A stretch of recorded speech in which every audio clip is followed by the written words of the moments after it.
Welcome to All About Money on HKIBC. I'm Isabel Wong. Well, the Hong Kong FinTech Week concluded last Friday and a lot had happened. The Securities and Futures Commission announced new regulations for digital asset funds, and the HKMA launched its new blockchain-based banking trade platform as well. Speaking at the FinTech Week last week, Tencent Vice President Jim Lau also said he sees FinTech making up to 40% of the internet giant's revenue this year. Take a listen.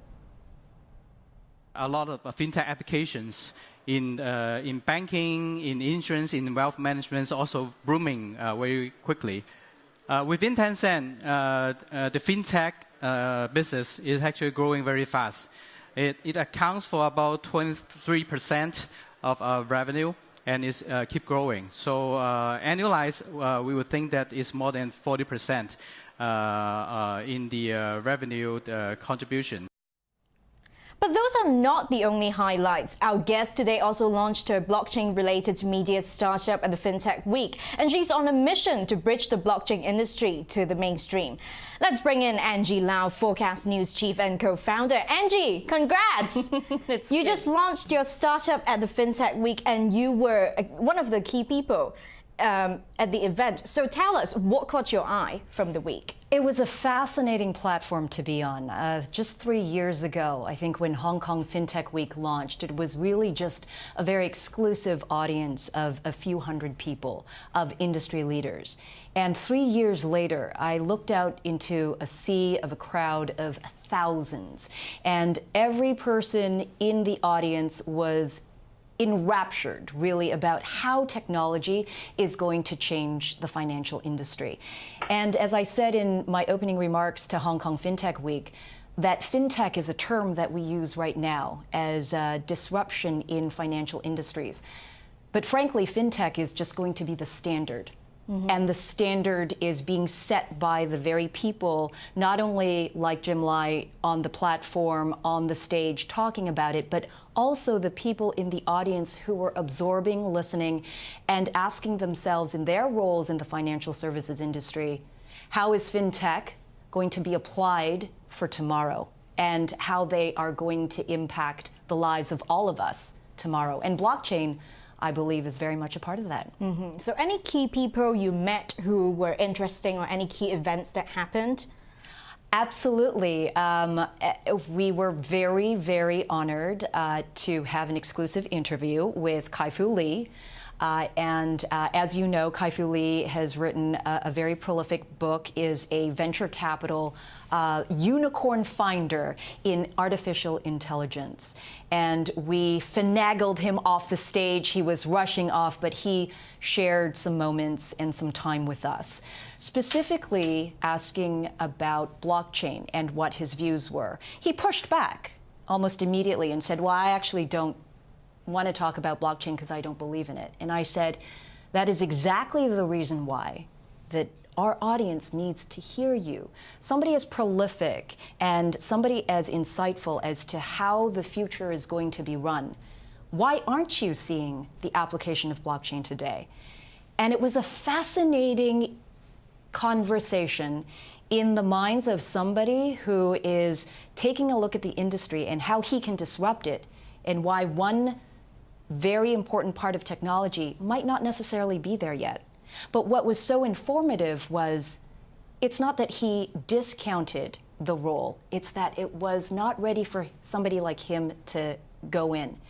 And so what that will inform our audience is, how do we, as a blockchain industry or as a blockchain community, think about how we need to win over not only the Kai-Fu Lees of the world, but you, me, and everybody else in the audience who, when I say blockchain or cryptocurrency, they say, what is that? I'm confused, or they ignore it because it's very intimidating. And that's why we were so thrilled to launch Forkast.News in the eve of Hong Kong FinTech Week. And we were at the center of the action. And I'll tell you, Isabel, I wish you were there. I wish you were there because the buzz was incredible. Everybody recognized immediately what we were about. And it's simply this, that there is so much noise out there when it comes to the blockchain industry, but who is going to help us understand? And as you know, as a former anchor and as a longtime journalist with 20 years of experience, this was always what drove me as a journalist. I get to do that again as a media executive. I get to do that again with the credibility of the platform that we're building right now to the mainstream audience. It's exciting times. So tell me, or people who missed out on the event like myself, what is Forkast.News? What are you looking to do with it? What we simply are looking to do with it is have a conversation in a simple, clear, concise way so that the mainstream audience, and maybe you don't speak the lexicon, maybe you don't speak the technology, maybe you don't understand the code, but in fact, that's not what blockchain technology is all about. It's not about cryptocurrency, or it's not just about ICOs or STOs, or it's not just about the code or the technology. It is about what it aims to be for all of us in society. How is it going to make us more efficient? How is it going to help you and me and millions of people out there participate in a system that is built for us? That instead of a centralized system, like a bank or a government or a centralized institution, that we all share in the responsibility of us. And so removing that logjam of centralization and still have the accuracy and the trust that peer-to-peer is going to be as trusted as that third party. And that's simply all it is. What does blockchain technology mean for all of us in society? When it comes to food safety, when it comes to media, when it comes to education, when it comes to entertainment, all of these things blockchain can disrupt.